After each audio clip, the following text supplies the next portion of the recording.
One of the things I see my students struggle with a lot, especially around whiskey and bottle rendering, is lighting glass and whiskey or liquid together. So in this video, we're going to go over a method for creating glass and also creating a whiskey here inside of it. And we'll also go through lighting the liquid itself. And this is an updated system. If you look at some of my older videos, it's definitely not to this standard here. So it's relatively a simple setup, but we'll go through each step. Now this is an old render that I did. This was the third render that I'd ever done. And I've just updated it and created a beautiful new render for a recent workshop that I've released. And so this workshop will teach you the 3 elements that you must know to get photorealistic renders. And these 3 elements will teach you how to improve your rendering skills a lot faster. You can improve your rendering skills within weeks and months rather than spending years and years to get results like this. So that'll be in the top link below. It's a free 45-minute workshop. You can sign up and watch it straight away. All right, let's jump in and we'll follow through. So let's take a look at the glass first. Now, what I would usually do is make sure that my bottle is actually sitting on the ground. And it's just a little bit easier when you're modeling and doing things like that. So Alt-R will just sit it back vertical. So let's take a look at our glass setup here. And what I might do is actually rebuild this setup for you guys. So what I'm going to do is I'll just send a line through all that. I'm just going to put it over here.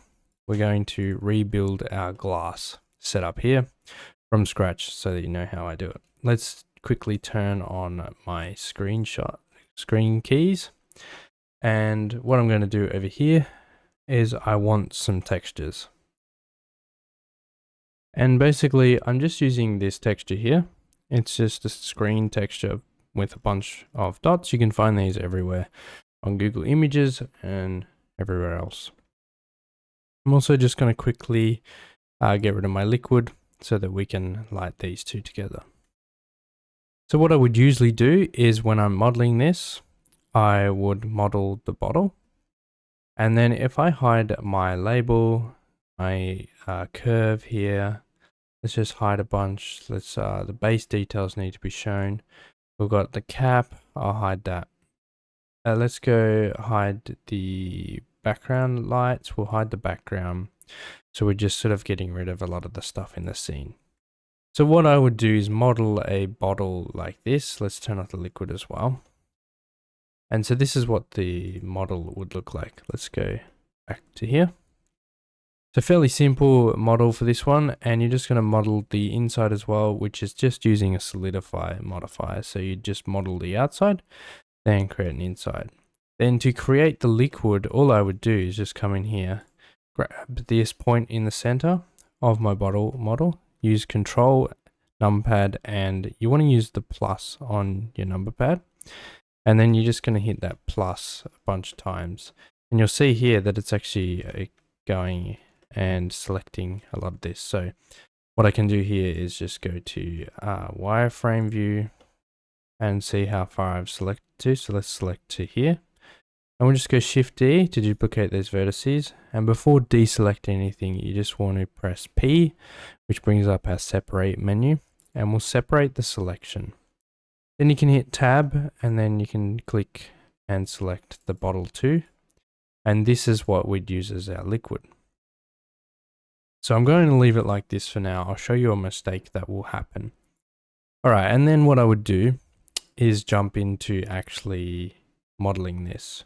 So I've got lights in my scene, so that should be good to go. If you don't have lights, all you're going to do is come up to here, your rendered view here, turn the rendered view on. Come here and turn off the world lights. So yours will look a bit like this. You want to turn off the world lighting, which turns off this lighting here, which is the world settings. And then you just want to select one of these. So you might select something like this. And you're not going to see anything at the moment. I'm going to turn the label back on, and I'm going to turn the cap back on so I can see a complete bottle. So because my glass here doesn't have any material a part of it, it's just a blank material output, we want to start by adding something. You can either add a glass BSDF, or you can add a principled shader. So we'll add a glass, and this is what our glass looks like straight away. And you'll notice there's some funny artifacting going on. Let's just hide our liquid 01. That's the bit we duplicated, and we'll just keep it like this. So this is pretty much the way we go. So we add a glass, and then what I would usually do is then add in some texture. So I've got here the screen texture, and so this is to add imperfections to my bottle here. So the screen will be a non-color here, and you can plug it straight into roughness. Have a look at that. But what I like to do is, you can see here that this has got really messy quite quick. So let's close this. We've got all the settings we need. Let's select this, go Control T. Control T is a node wrangler. So just have that enabled by default. Node wrangler is your, if you've never seen it before. If you've never seen it before, I don't know what you're doing. No. It's in here under your add-ons. It should be installed by default. Node Wrangler, turn it on. It gives you extra settings when using nodes in your shader editor. So add a mapping and a texture coordinate. What I like to do is group these two. So Control G, and I just open up the mapping here. Then I can tab back out, and we can just come here. And then I can actually rename this, and I just want to call this glass. Or I don't have any other groups anyway, I don't think. Imperfections underscore mapping. And then it just keeps it super clean, so I can just tuck that in there.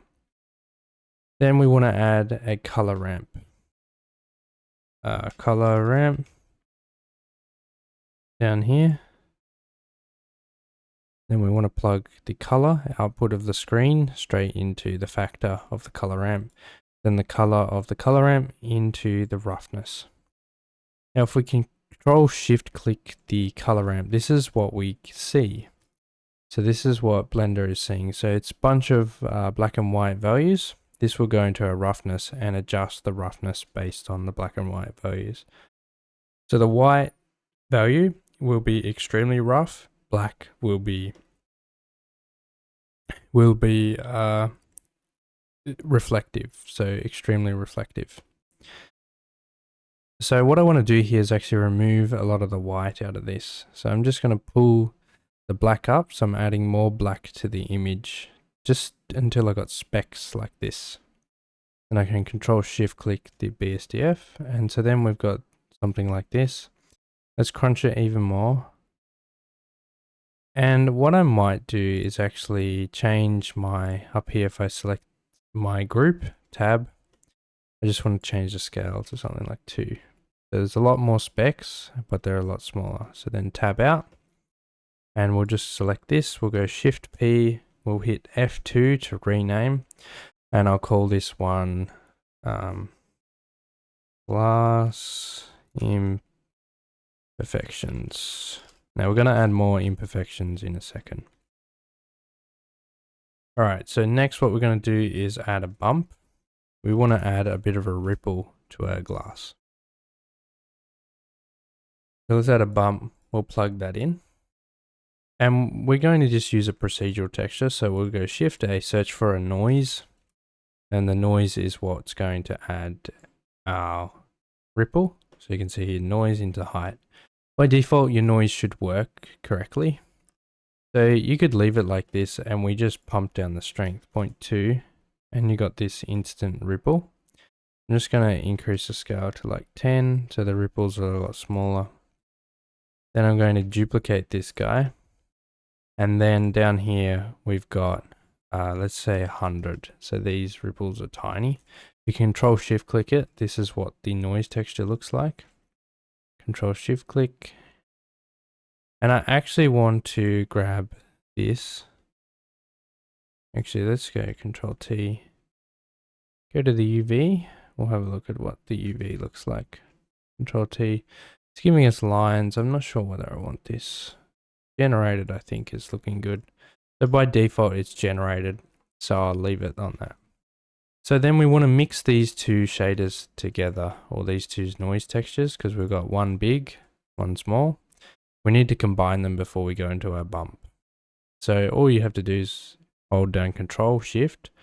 If you right click, you bring up Node Wrangler, and Node Wrangler, if you draw and drag these two, you can connect them. So then we've got a connected mix. And I can Control Shift click this now. And I'm going to change this to overlay. And so it'll just take any values. I can't remember exactly how it works. Anyway, it multiplies. Yeah, I can't remember. It like splits the difference. So if I explain it, I might be able to. But forgive me if it doesn't make sense. So right now we have like a point. And I can't remember, one divides and one multiplies. I think multiply will multiply the dark values against each other. And then divide will divide them. And so if there is overlay will multiply any value that's under 0.5 and down. And I think it then divides any value over 0.5 to 1. So it keeps the values relatively in their area and just mixes it. I'm not sure if that makes much sense.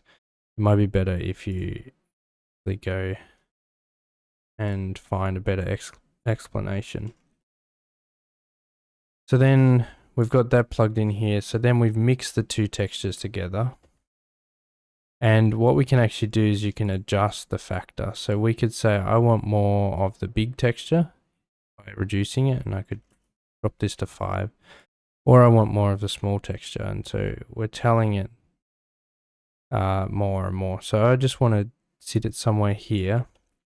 And then I need to come here and I'm going to add in an extra 0 here so that the texture is very slight. And I might change this 1 to a 5. It's really subtle. Then you get something like this, and we'll just keep changing the strength. So we'll go down to 0.1. I'm going to leave it like this, and we'll wait for our liquid. So then we've got the liquid. So what I would usually do for liquid, if I get the liquid, unhide it, liquid, tab into edit mode, we will close the top of this. If I hit slash, I can see the liquid. You want to press F, close the top, inset it, and you can actually go in here and just go GZ, move that down, and then add a loop. And that'll create this little lip that you'll see. Creates a little bit of a light in there. So this has got the same texture, so let's duplicate it, rename it to liquid. And we'll just get rid of all the bump and imperfections. You'll notice that we're still getting this weird artifacting.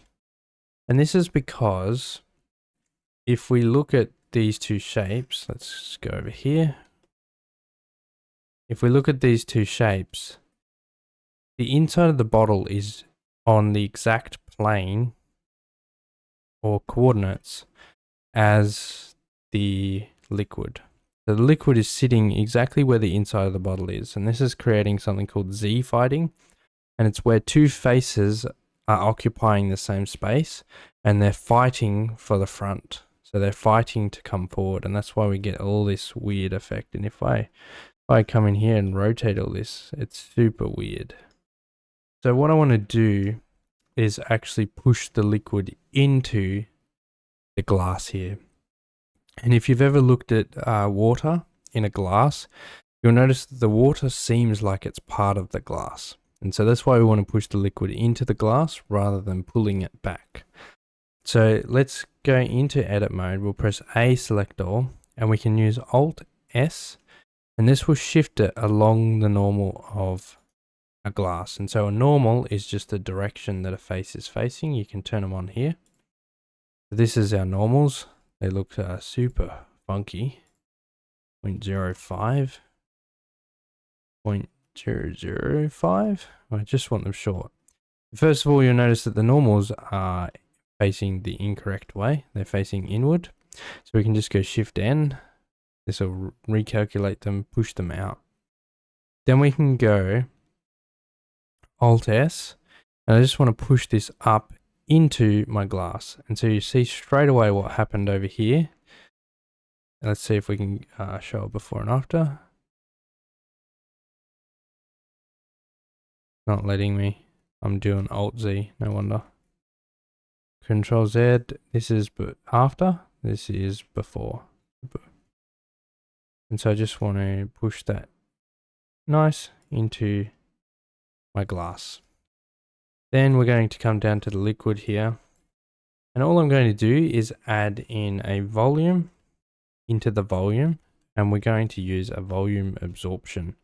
It's super simple here. For our liquid, we're going to go 150. Pump up the volume a ton. And this is where you can add in color as well. Now I have experimented adding in color here, but I don't like it. So we go add color to here.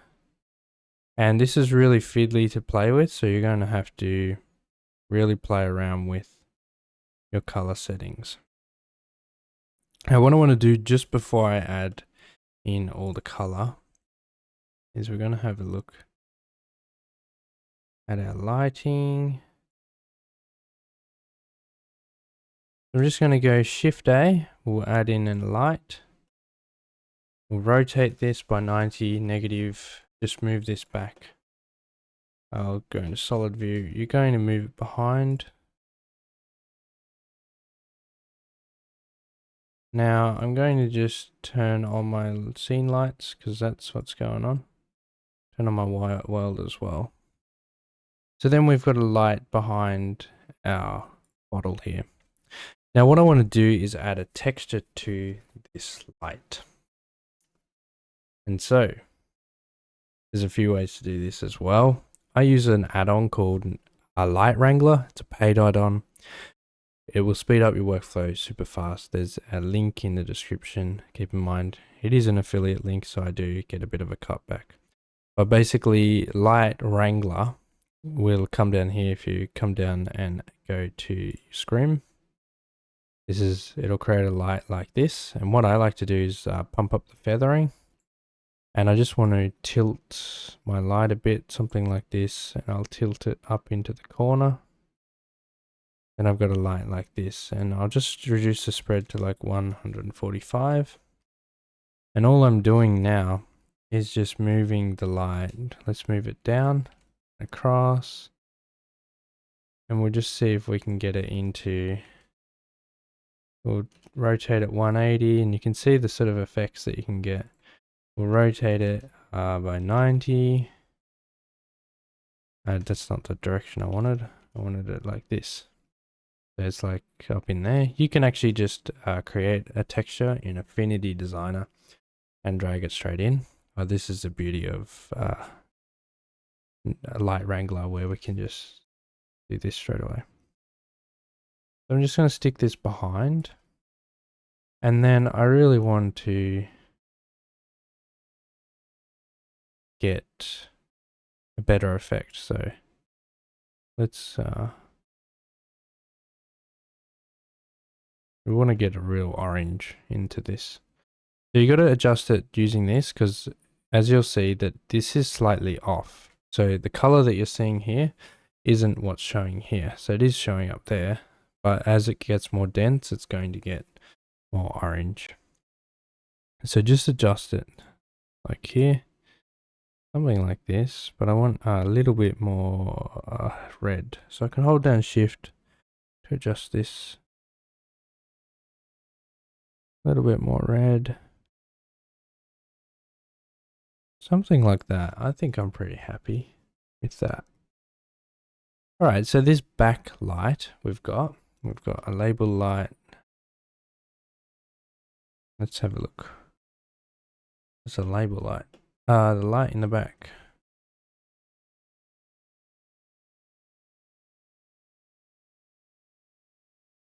That's my area light. That's my rim light. So what you'll notice if I deselect this is creating a really harsh edge here, and I don't want that. So what I can do is select this light, and that edge is caused by a gloss. So you can turn the ray visibility of the gloss off for this light, so it won't affect that edge. It'll still add a bit of light to that edge because there's other properties, but it won't add gloss. And you could actually use a flag if you wanted, where you could flag it off. So a flag would just be like, keep in mind that a flag will affect everything. This is a flag. It's just a plane. Scale it up, move it across, move it back and up. And you'll see that you can flag it off, but it's still affecting that edge.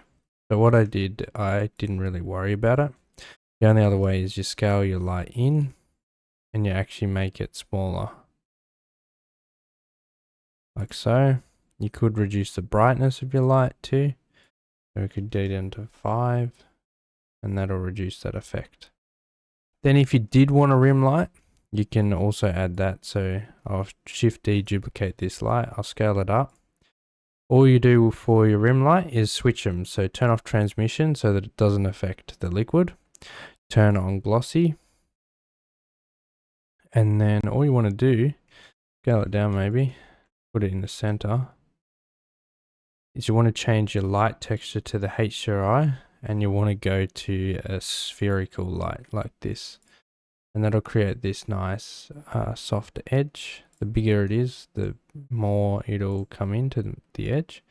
So just keep it small, relative like this. And then just reduce the power way down. So go down to like, just going to turn off the camera. Go down. And we'll turn the power down to like 0.2. It's just real subtle. 0.3. Something like that. And so I can play with this guy. Scale him. Like so, I want to scale him vertically so that I can drop him down. Get a little bit more down there. Now we can, I don't know whether I've got. We can rotate this guy. I don't know which way he's going.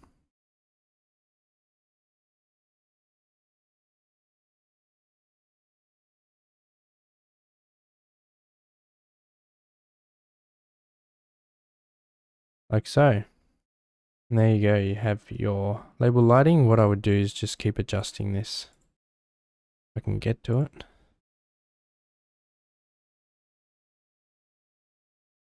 So you're pretty happy with it. I want it a bit brighter. Like so. So that's how to, let's turn some of our labels back, lights back on so you can actually see. Rim light. Turn that off. One of those lights isn't very appealing. That's how to create realistic looking liquid inside a blender. Hope you found this one useful. Make sure to join the workshop below if you want to improve your photorealism of your renders very quickly. I'll see you in the next one.